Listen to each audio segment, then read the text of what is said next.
AP liquor scam లో SIT అధికారులు డబ్బు స్వాధీనం చేసుకోవడం బలమైన ఆధారం లభించినట్లయింది. కేసులో కీలకంగా ఉన్న వరుణ్ పురుషోత్తంను అదుపులోకి తీసుకోవడంతో రేపో మాపో మరికొన్ని దాడులు నిర్వహించి కీలక డాక్యుమెంట్లు స్వాధీనానికి సిద్దమవుతోంది సిట్.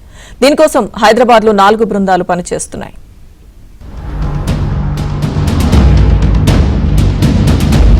దేశవ్యాప్తంగా సంచలనం రేకెత్తించిన మద్యం కుంభకోణంలో సిట్ అధికారులు స్వాధీనం చేసుకున్న మద్యం డంప్ బ్రేక్ త్రూగా మారింది. బీహార్లో జరిగిన గడ్డి కుంభకోణం, ఢిల్లీలో జరిగిన మద్యం కుంభకోణం, జగన్ అక్రమాస్తుల కేసుల్లో ఆధారాలు సేకరించారు.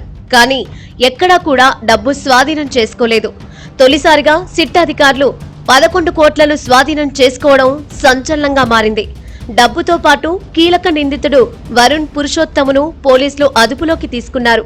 పెద్ద మొత్తంలో డబ్బు లభ్యమైందంటే ఏ స్థాయిలో అవినీతికి పాల్పడ్డారో అనేది అర్థమవుతుందంటున్నారు న్యాయ నిపుణులు. భవిష్యత్తులో అధికారం వైసీపీదే అని, ఏం చేసినా చెల్లుబాటు అవుతుందనే ధీమాతో అక్రమాలకు పాల్పడ్డారని, దర్యాప్తులో కీలక విషయాలు వెలుగులోకి వస్తాయని న్యాయ నిపుణులు విశ్లేషిస్తున్నారు.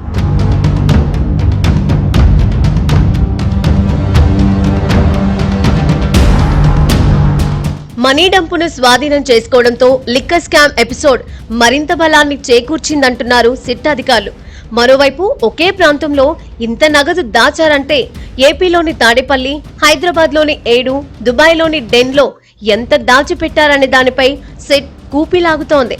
ఈ స్థావరాల్లో మద్యం కుంభకోణం ద్వారా వచ్చిన ముడుపులను దాచి వాటిని వైట్ గా మార్చుకునేందుకు దుబాయ్, ఇతర ప్రాంతాల్లో ఉన్న షెల్ కంపెనీలకు డబ్బు పంపి తిరిగి తెప్పించుకున్నారు. అలాగే బంగారం షాపుల్లో 300 నుంచి 400 కోట్ల రూపాయల మేర నాణేలు కొనుగోలు చేశారని ప్రిలిమినరీ ఛార్జిషీట్ లో పేర్కొంది. ఇదిలా ఉంటే హైదరాబాద్ శివారు వ్యవసాయ క్షేత్రంలో మనీ డంప్ స్వాధీనమైన తర్వాత ఈడీ దర్యాప్తును వేగవంతం చేసే అవకాశం కనిపిస్తోంది.